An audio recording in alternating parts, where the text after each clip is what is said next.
اب ہم نے یہ بھی غور کیا کہ اہل عرب تو دوسروں کو عجب سمجھتے تھے، گونگا اپنی زبان کے سامنے میں. تو ایران قریب تھا عرب سے، اور ایران کی ایک تہذیب تھی، سکن عرب وہی تھا، اور بڑے بڑے علماء فضلاء مشائخ ایران کے ہیں. تو صحابہ کرام نے بھی کچھ فارسی میں الفاظ استعمال کیے ہیں، یا بخاری شریف میں بھی فارسی کے الفاظ آئے ہیں.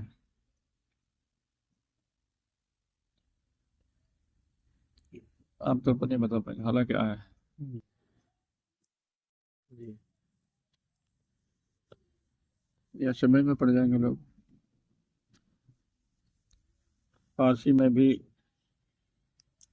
ایک صاحب عرب کا ہی قبیلہ تھا، عرب تو ایک معمولی ضلع نہیں تھا، لقودق جگہ پر عرب پھیلا ہوا تھا. اب ایک نئے قبیلے بنی حمیر کا آیا، اب ان کے الف لام نہیں بولا جاتا تھا، وہ الف لام کی جگہ پر میم استعمال کرتے تھے. الیسا امن برم سیامم فی السفر، یعنی سفر کی حالت میں روزہ رکھنا کیا نیکی ہے؟ حضور سے پوچھ رہا ہے. وہ قبیلہ بنی حمیر کا تھا. حضور نے جواب دیا کہ لیسا من برم سیامم فی السفر، روزے کی حالت میں یہ سفر کی حالت میں روزہ رکھنا کوئی نیکی میں کی بات نہیں ہے. انہی کی زبان میں آپ نے جواب دیا ہے. اس لیے کہ وہ لیسا من البر سیامم فی السفر نہیں فرمایا. یہ ان کی بولی میں، چونکہ لام کی جگہ پر وہ لوگ میم استعمال کرتے تھے، تو آپ نے انہی کی بولی میں جواب دیا ہے. تو اس کے معنی یہ ہوا کہ ایک مفتی کو مستفتی کی زبان کا لحاظ کرتے ہوئے جواب دینا ہے، تب تو وہ مفتی ہے. اور اگر وہ مفتی تو ہے لیکن وہ مستفتی کی زبان کو نہیں سمجھ رہا ہے اور جواب دینے کی منزل میں آیا تو بیکار ہے.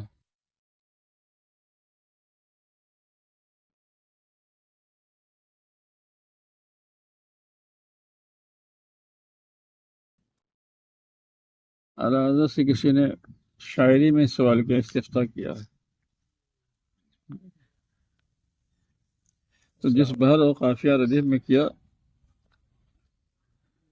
مستفتی نے اشعار میں سوال کیا ہے، سرد سو سے متعلق کیا ہے. 5-6 شعر اس نے داغے سوال میں. اعلیٰ حضرت نے ان کو اسی بحر و قافیہ ردیف میں اس کا جواب بھی شعر میں دیا ہے.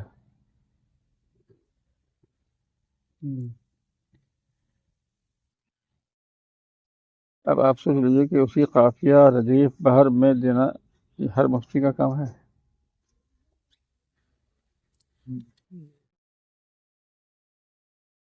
کسی نے آپ سے سوال کیا فارسی میں، آپ نے فارسی میں جواب دیا. کسی نے عربی میں سوال کیا تو عربی میں دیا، کسی نے اردو میں سوال کیا تو اردو میں، کسی نے شاعری میں سوال کیا تو شاعری میں دیا، کسی نے عربی شاعری میں کیا تو عربی شاعری میں دیا. اور اس کے جس نے جس انداز میں سوال کیا آپ نے جواب اسی انداز میں. یہ مفتی کامل ہونے کی پہچان ہے. اے بھائی میں شاعری سے مطلب نہیں رکھتا ہوں، تم نے شاعری میں سوال کیا ہے لہٰذا تم سوال واپس کرو، تم اردو نثر میں کرو گے، تب یہ نہیں حالت ہے.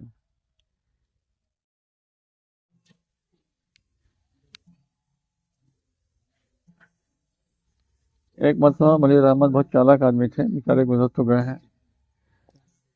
اب ان کو ہم سے حضرت کہیے، جلن کہیے، نفاق کہیے. ایک جلسہ رکھا گئی جنتا میں اعلیٰ حضرت پر، تو چالاکی یہ کی تھی کہ اس میں جتنے مقرر تھے سب بڑے بڑے عنوانات اعلیٰ حضرت پر عنوانات لے کر ان سب کا پروگرام پہلے کر دیا ہے، اور جتنے اچھے اچھے مضامین اور ٹاپک ہو سکتے تھے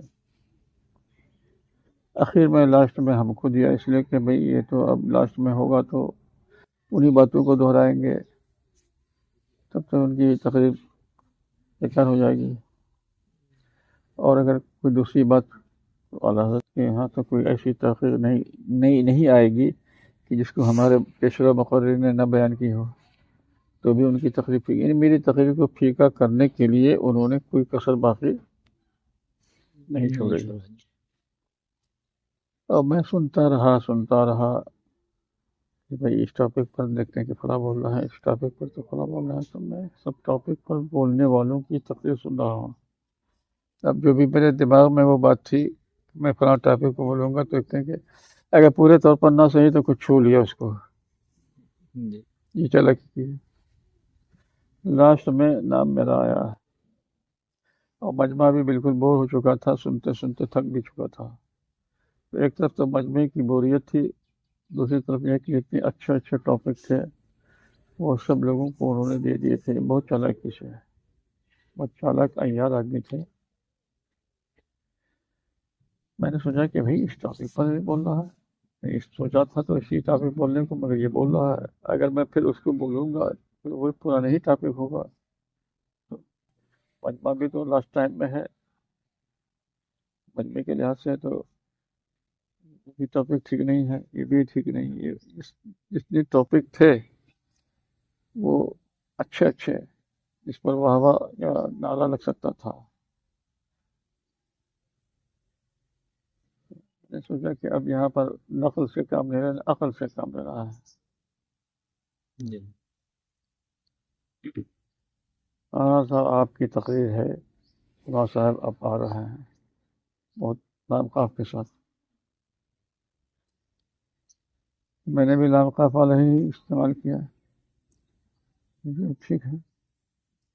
میں تو زیادہ دیر گفتگو نہیں کروں گا، صرف دو باتیں آپ لوگوں کے سامنے رکھوں گا، کہ ایک تو یہ کہ اعلیٰ حضرت کی پیدائش کب ہوئی اور کس سن میں پیدائش ہوئی،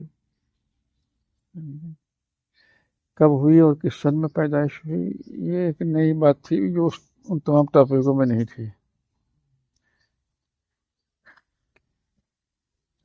کہ بھائی 1272 ہجری میں پیدائش ہوئی،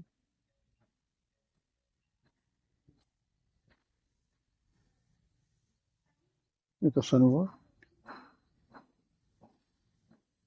اور 12 شوال کو ہوئی۔ اب یہ دو چیزوں کو لے کے جو میں نے تقریر کی فل بدی تھی وہ بہت زوردار ہو گئی، یعنی یہ کہ سب تمام تقریروں پر یہ تقریر بھاری پڑ گئی ہے۔ یہ میں نے عقل سے وہاں کام لیا ہے۔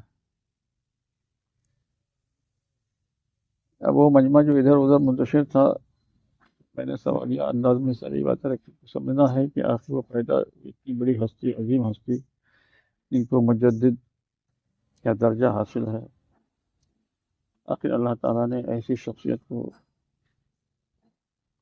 1272 میں کیوں بھیجا ہے؟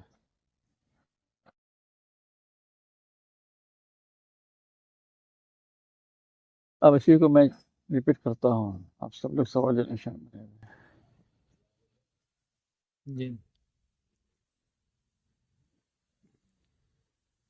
میں نے جواب دیا تو اس پر نعرہ پہ نعرہ لگا، نعرہ پہ نعرہ۔ آپ بڑی رحمت کریں، یہ ایک ایسی بات چھیڑ دی ہے، اب وہ تعجب میں پڑ گیا، سمجھے گئے؟ بہر یہ کہ ان تمام تقریروں پر یہ میری بات جو عقل والی تھی وہ بھاری پڑ گئی، تو سوچ لیا اس نے کہ نہیں، یہ ان کو پگھلانا مشکل ہے۔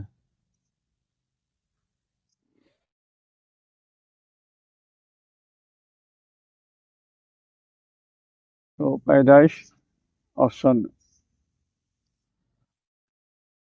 ان دونوں کو لے کے میں تقریر کی، اس سن میں پیدا ہوئے اور اس تاریخ میں پیدا ہوئے۔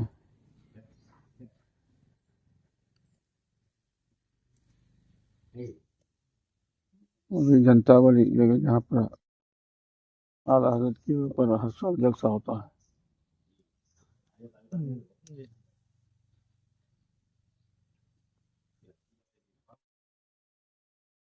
تو وہ میں نے نقل سے اب وہاں کام نہیں لیا،